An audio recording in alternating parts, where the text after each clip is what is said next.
Assalamualaikum warahmatullahi wabarakatuh. Sampurasun. Kumaha daramang sadayana.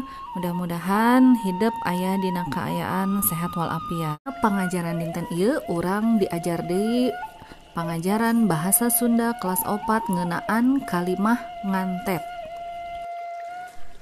Kalimah ngantet nyaeta kalimah majemuk anu isina dua kalimah atanapi leuwih anu digabungkeun atawa dihijikeun. Ya, dalam bahasa Indonesia, kalimah ngantet itu disebut juga kalimat majemuk, yaitu kalimat yang dibangun oleh dua kalimat atau lebih yang disambungkan. Ilikan contoh kalimat di handap. Nu kahiji, Edi maraban hayam.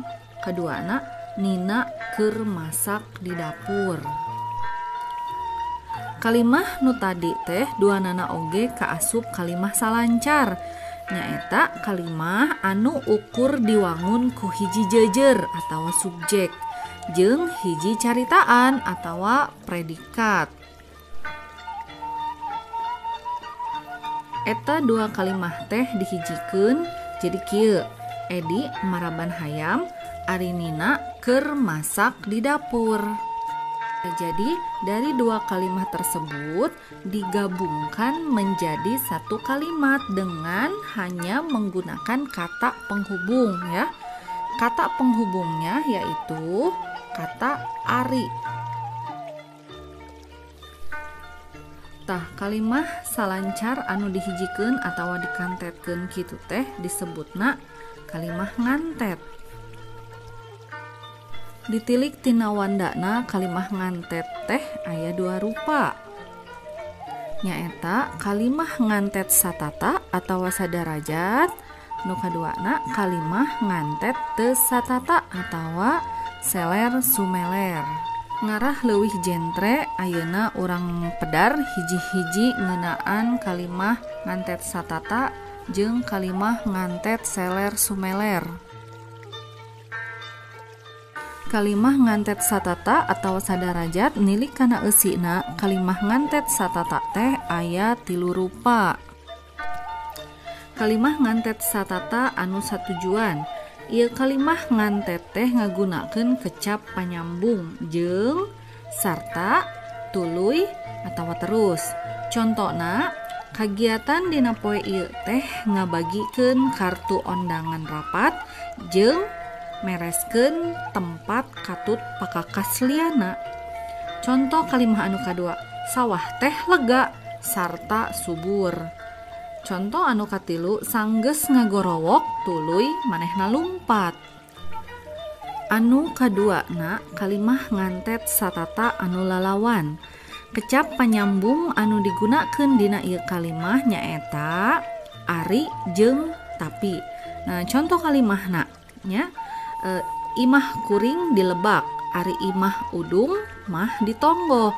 Tah jadi dina kalimah nu ieu teh tadina aya dina dua kalimah. Nyata kalimah anu kahiji imah kuring dilebak, kalimah anu kaduana imah udung mah ditonggo. Tah kusabab ieu urang ngarubah kalimah jadi kalimah ngantet, maka dua kalimah ieu dikantetkeun jadi hiji kalimah. Nah, kecap panghubungna nyaeta kecap ari. Ayeuna contoh kalimah anu kadua, lanceukna jangkung tapi adina mah pendek pisan. Tah kalimah ieu tadina aya dua kalimah. Kalimah nu kahiji lanceukna jangkung. Kalimah kaduana adina mah pendek pisan. Dikantetkeun jadi hiji kalimah nyaeta lanceukna jangkung tapi adina mah pendek pisan. Dikantetkeun make kecap panghubung tapi. Anu katiluna nyaeta kalimah ngantet satata anu nerangkeun sabab musabab. Nah, kalimah panyambung anu digunakeunana nyaeta kecap da, sabab jeung lantaran. Contoh kalimahna, Elis mah dipikanyaah ku guruna da bager.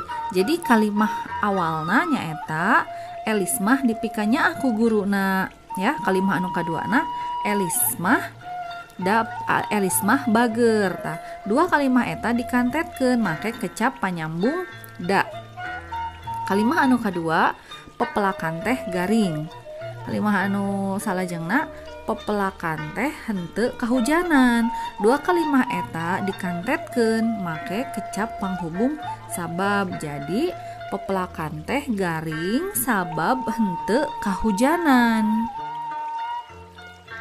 Salajengna urang medar kalimah ngantet teu satata atawa sumeler.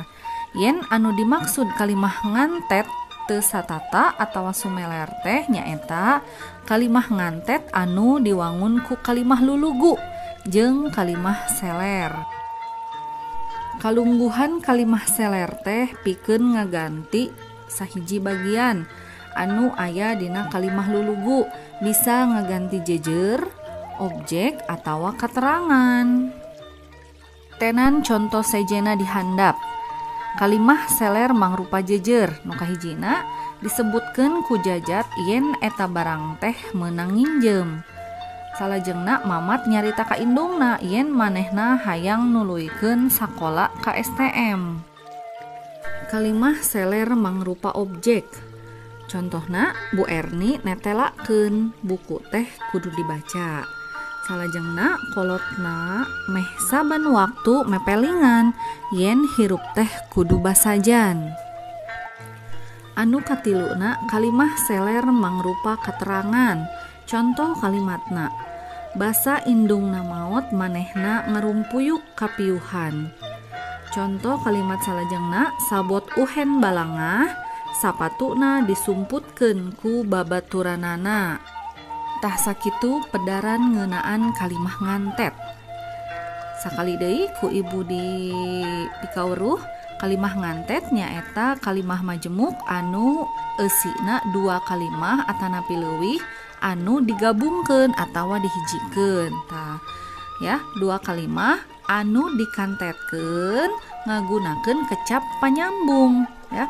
Kecap panyambungnya bisa tapi atawa lantaran da sabab jeung wilujeng ngerjakeun pancen dinten ieu. Mugia hidup paham kana pedaran dina pangajaran dinten ieu. Hatur nuhun. Wassalamualaikum warahmatullahi wabarakatuh.